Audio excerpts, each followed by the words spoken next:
become clear to everybody that within the Elk River area, St. Andrew is definitely the school that's best positioned to deliver on those 5 factors that parents in this school think are the most important. So the first one, and this is a no-brainer, I'm glad that everybody is on the same page with this one, but culture that's encouraging respect, manners, cultivating virtue, and addressing bullying. A tight-knit community between parents and staff. I think that's one, especially that this small school where everybody really gets to know each other really well makes sense.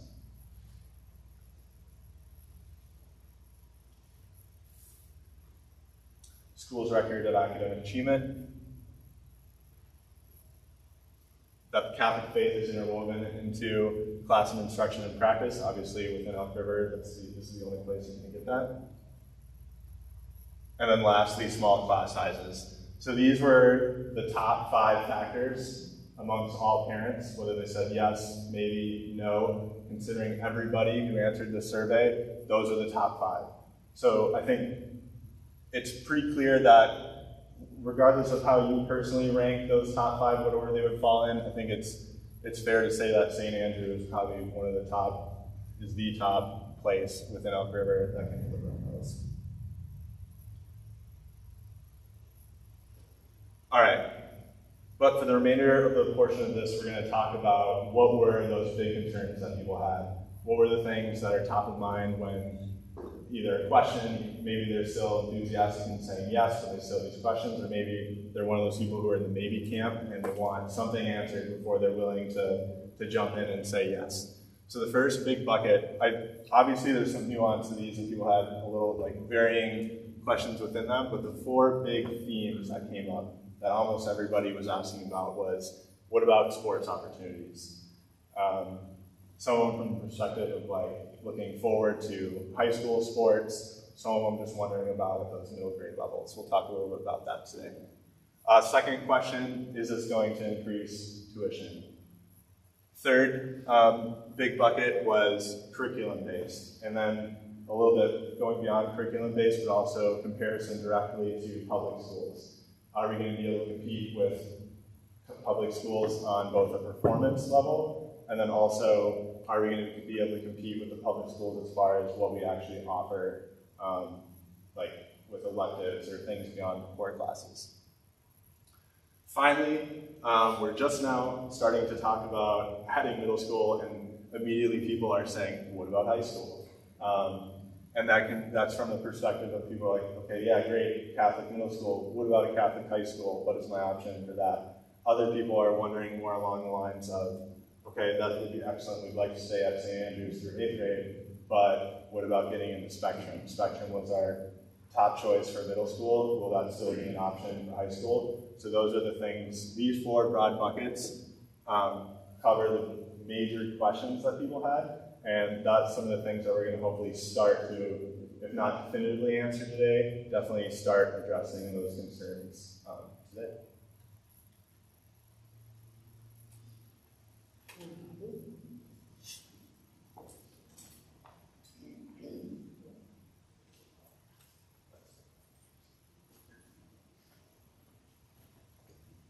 All right. So I'm Robin Aaron, and I have a 4th grader currently right now. So I'm going to talk a little bit about how sports would work. Specifically, in the survey, sports definitely became more of a question by the time we got to the 3rd and 4th grade parents. If you have a student right now who's in sports, you know that you register through community education, and that will continue through middle grades. So all middle school sports go through community education, which is a great thing, because when thinking about going into the larger high school, no matter where you're going to go, you're going to get to know students from different places, and you might have a connection if you're playing through community ed. Now that said, you have to make sure that you know that it depends on where you live as to the ability to participate in an Elk River sport. No problem if you are if you're going to school here at St. Andrew and you live in Elk River, you're going to play Elk River sports. It becomes a little trickier in Ramsey because Ramsey has half of Ramsey belongs to the Elk River School District, and half of Ramsey belongs to the Hennepin School District. And if you live in the Hennepin School District, you have to play sports for the Hennepin School District Community Act.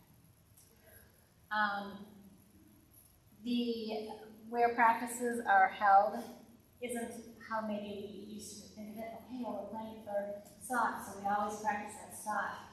That might not always be the case. When you sign up for Community Ed, you're signing up for an organization, and they end up renting space from the schools, so practices, games can be shifted if the school needs that space.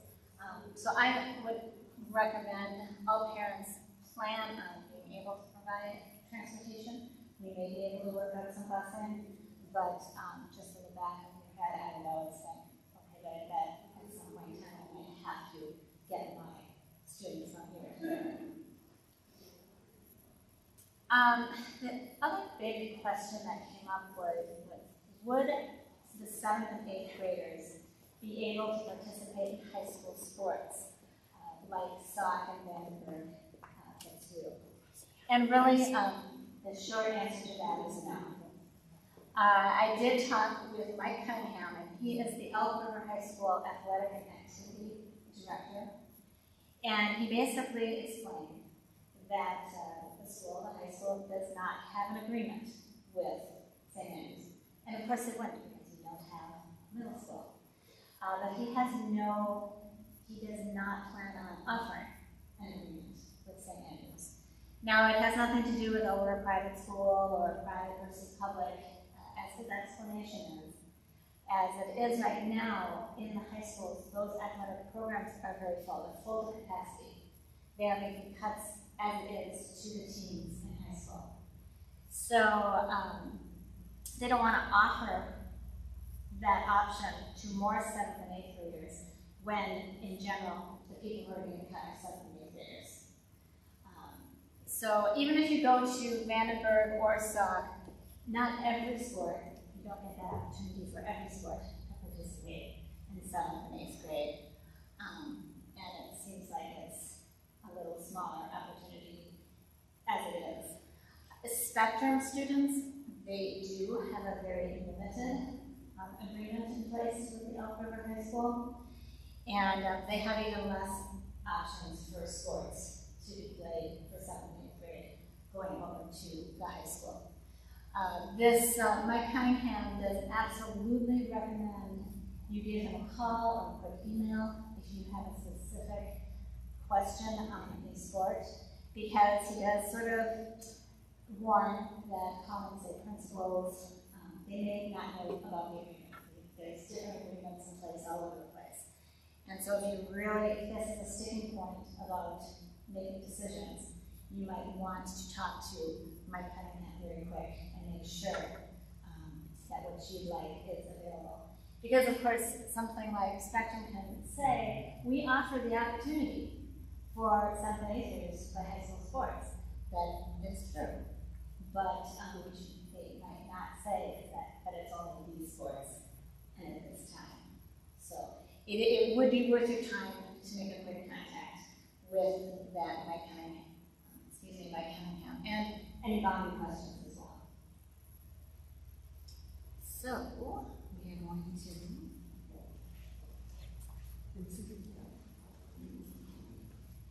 You were singing, Susie, I think you were just opening with a song.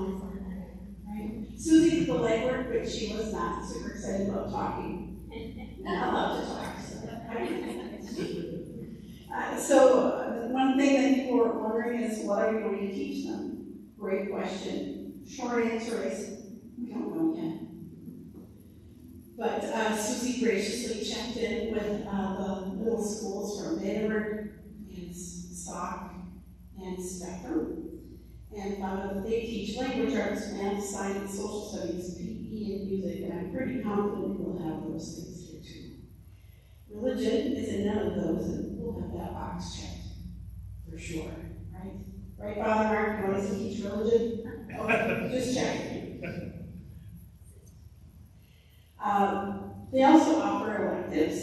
And on first blush, it might look kind of impressive, like, oh wow, they can world language, that's awesome.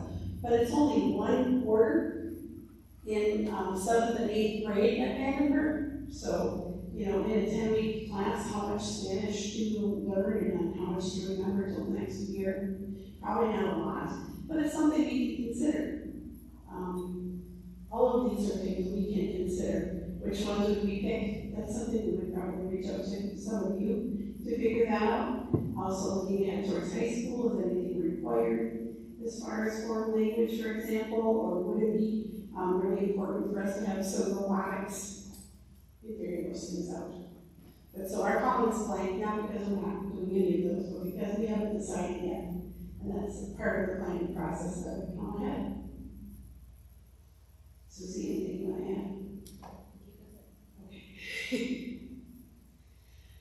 Then some people are wondering about, well, what happens after 8th grade?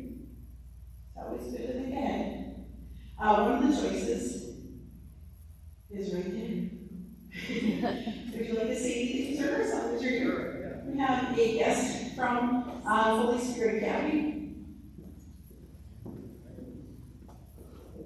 Good afternoon, everyone. It's nice to see you here. This is exciting. Wow, I'm thrilled to get this invitation from Father Incenti. Thank you, Father. My name is Andrew Lang. I'm the headmaster of Holy Spirit Academy in Monticello. I don't know you guys very well, so raise your hand if you're a teacher.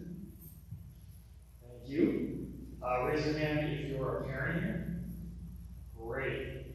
And raise your hand if you have one kid here. Great. Raise your hand if you have 2 kids here. Wow, that's awesome. Any 3s? Ooh, wow. Okay, want to check 4? That's great. Well, I'm not only the headmaster of Holy Spirit Academy, I'm also a dad. I have 8 beautiful children, and I actually have 4 at St. Tim's, Maple Lake, where I live.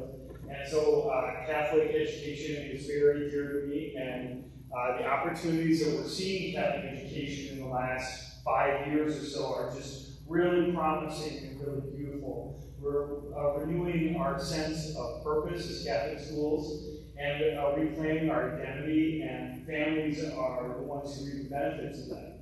These faithful teachers, these intentional communities really will make a difference in our children's lives, and I'm convinced about that. Now, Holy Spirit Academy is in its 8th year of operation up in Monticello. It took me 20 minutes to get here, even with all the stop signs here in Elk River. I managed to get here about that time. And we are actually exploring the possibility of building in Dayton only 10 minutes away. And so the possibility of a Catholic high school being in the neighborhood is something that's very much in the cards. And our 3 values that I like to talk about very briefly is we're faithfully Catholic. So that's one of the things that I saw in the survey up there, is that Catholic identity matters. Passing on the faith matters. It does to us too. It's going to continue to be very important.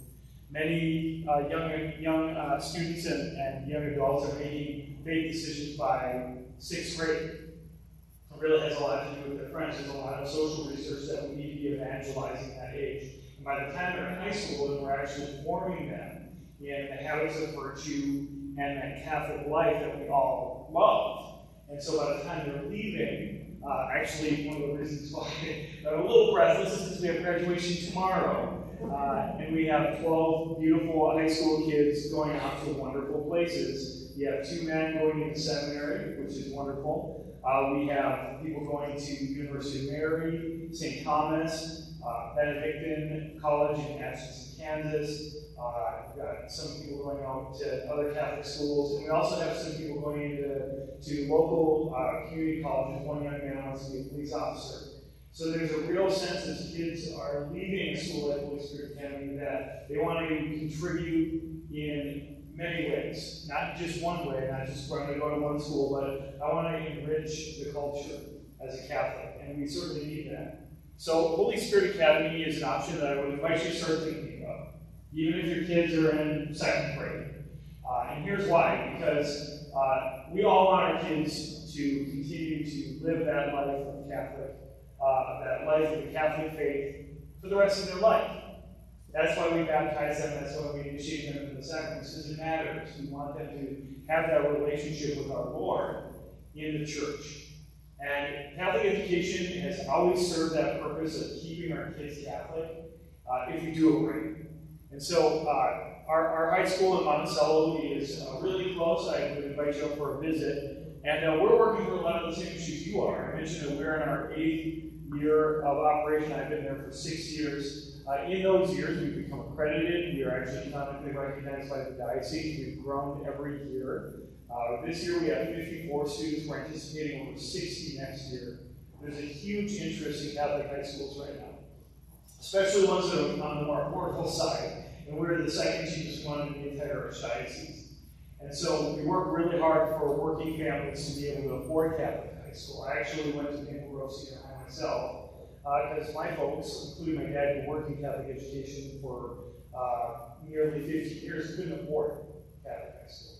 Well, we're serving a working class community in Monticello, trying to make it possible for families who want that faith environment to be made available during those high school years.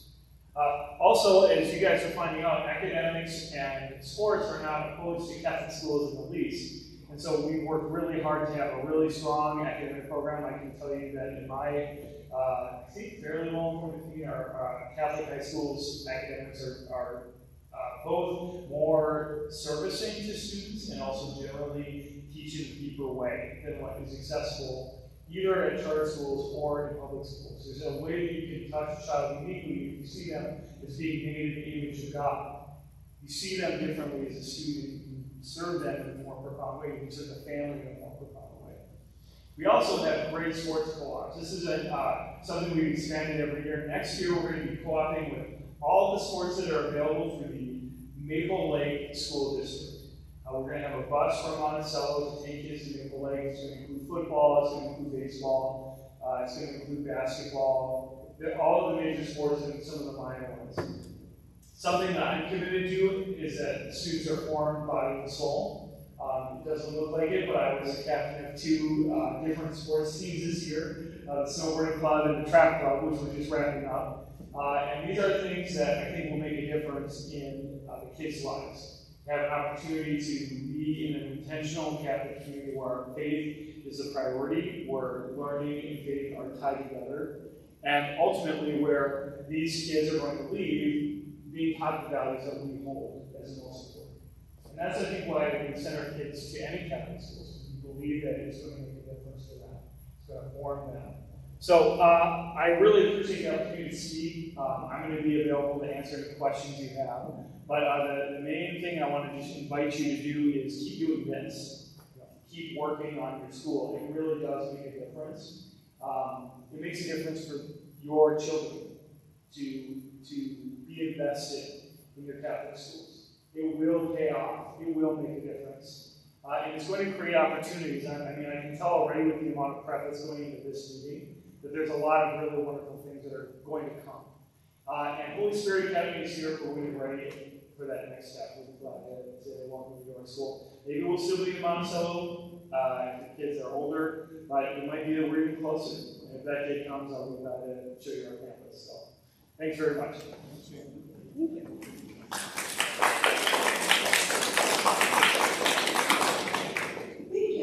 Of course, the public school options are listed there. Spectrum Charter School is a public school. It's just a different kind of public school. A lot of students from here have chosen Spectrum as their next stop for grades, starting in grades 6. And so some of the people in the survey were wondering about if we wait till grade 9, did my child still attend Spectrum? So I had a nice visit with a couple people over there, and what I found out is they don't have a grade level cap, so they can't tell me they're going to allow in this many 9th graders. They have a 6-12 school cap, and so across the school they accept a certain number of students, but each grade can be different. So it's kind of hard to say how many they will let in. And many other 8th grade students do stay, but not all. And then they said, the principal said they have about 50 students that withdraw from their 6-12 program every year. So if your child didn't get in, there would be a pretty good chance that there would be an opening later, since there are so many who do leave later. Registrations are first come, first served, except for siblings of current students or children of staff. They get in first, and they're guaranteed in. And I said, what if it was a former student and it's a sibling? And they said, it doesn't matter. No. Everyone else is just first come, first served. So they said, if you wanted this, you should probably, as soon as registration opens in January, you should fill it in. It's online, and then hopefully you're in. So no guarantee, but it seems pretty hopeful. They did, the principal did say though, like us, that there are a number of people who are seeing some things in regular public schools that they're trying to avoid, and so they have seen a spike in their registrations, and he doesn't know how long it will last.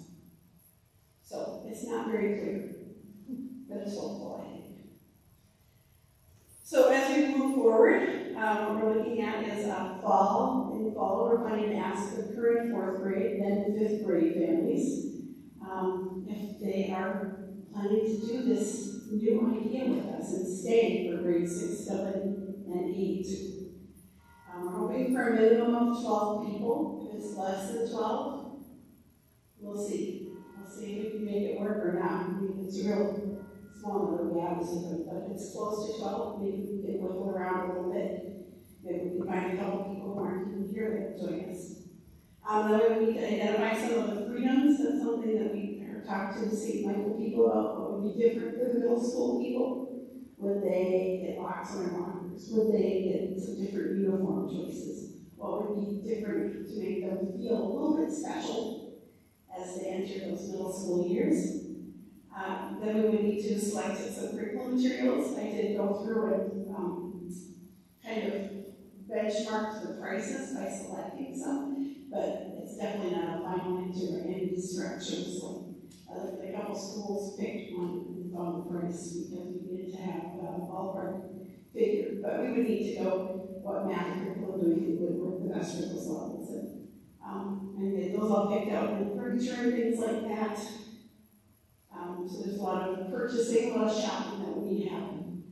And then we would add 6th grade, and then the next year we would add the 7th grade, and then the following year we add the 8th grade in as well.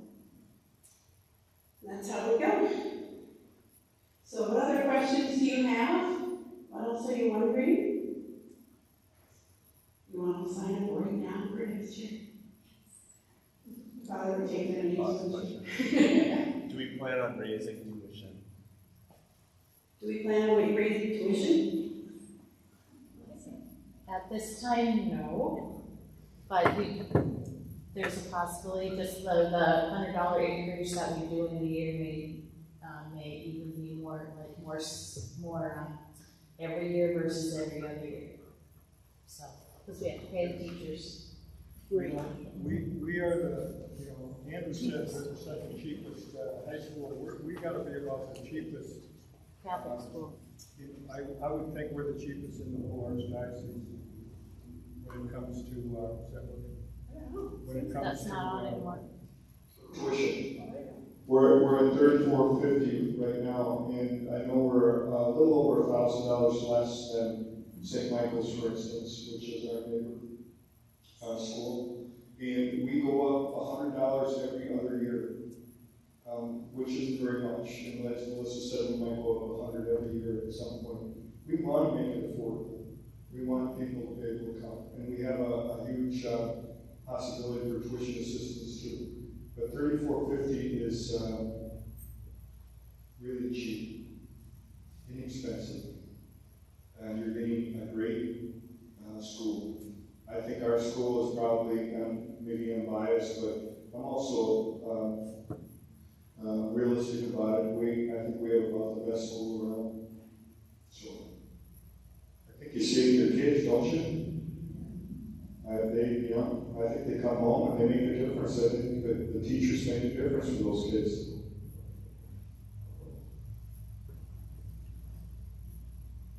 My biggest question is, as they age and puberty starts to develop, and then the bio classes require locker rooms, do you guys have a plan for that? I have not heard that locker rooms are required. Well, I'm just saying, like, Or- if they have to change the bio if they change the diet, then we'd have to figure that out. Because that is part of like middle school, is then you have separate clothing intentions and all that. It happens to where they get stinky. Yeah. Yeah. So I just was wondering. They're stinky anyway sometimes. I was just wondering. You're right, right, and you don't have a locker room Right, area. that. Okay. Yeah, that's a good question. We'd have to figure it out. It is a good question. I wonder what the other schools they have. Right. The school that I work at, middle school, we don't use the lots. I work at middle school right now, and there's no changing, and they have students, but there's no, we don't, they just stay in their clothes. And as I think about it, in Little Falls, we had a through 8th grade, and we didn't have a lot of them. And it was the same there. So it sounds like we have some schools that don't have locker rooms, so maybe it's not, I don't know, maybe it is. I just know we But a lot of foot is offered in the classrooms. Yeah. Yes, It's not always what the janitors know, but sometimes, schools with the junior high will have, bathrooms that are designated for the junior hires. And that can create, a little more boundaries about getting changed in stalls. And, if they're, depending on the activities, like, if we're trying to feel that you want to change. So, so yeah. it's a sports, then you need to run your sport uniform. Yeah, then you have a bathroom that's reserved for older kids so that we know that they're not gonna be interfering with it. Laura, Would one teacher teach all subject areas? would one teacher teach all subject areas? Right now, what I think we will do is we will hire one person to teach 6th grade only, of course, the first year. And then the next year, the 2 teachers would share the subject load. So one would teach half the subjects and the other one would teach the other half of the subjects. And then we had that third person on the children, we rotate between all 3 rooms. It's also possible we would bring 5th grade up for at least some of the subjects, so there might be a 4-way switch. And they'll share the specialists too, like sure. AJ and Yeah, Maya. they still go to those classes. Right, so they wouldn't stay, like right now, if you're in 4th grade, you stay with Miss Lee all day. She just gets you for most of the day. No, that's their gym or something. But no, they would switch around between the teachers. That way the teachers can specialize more too, as the subjects get a little more complicated. If you decided to move forward with 6th grade, so this year's 4th grade class in particular, at that point, once that commitment is made, would 7th and 8th be guaranteed at that point? Or if 6th dipped down below that 12, would 7th and 8th not necessarily be guaranteed at that point? So the question is, would we commit to it? And we have said yes, right? We would not ask you to stay for 6th and then say, just kidding, for 7th and 8th. If we roll out 6th grade next year, we're guaranteeing that the year after would be 7th and the year after would be 8th. And if we need to work to fill those classes a little bit, then that's what we'll do. But we would guarantee it for families.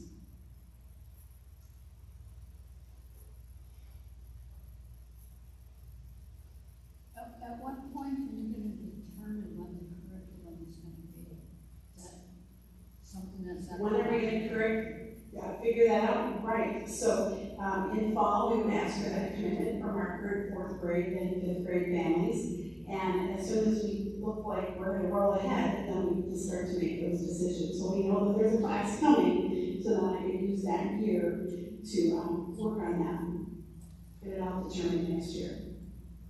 I know you touched on electives briefly, but I know it's sometimes in junior high, 7th and 8th grade in particular, there's often like other opportunities for maybe math, for example, where they can take some additional like algebra or geometry classes. Do you see that as still potentially an option, given there being limited teachers and limited class sizes, where they would still be able to get some additional challenges woven into the curriculum, or do you think that might be limited just because of resources?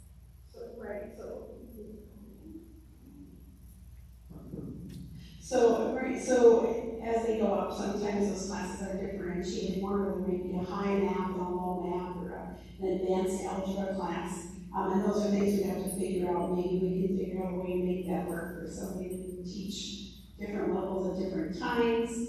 Maybe between the 3 classes, there may be some shifting where some children are in the advanced algebra, even if they're in 6th grade, because we think they're ready for that. we have to figure out those challenges together.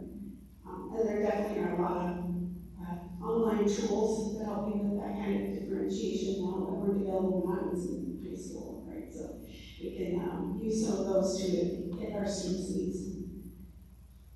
But I don't have the answer yet.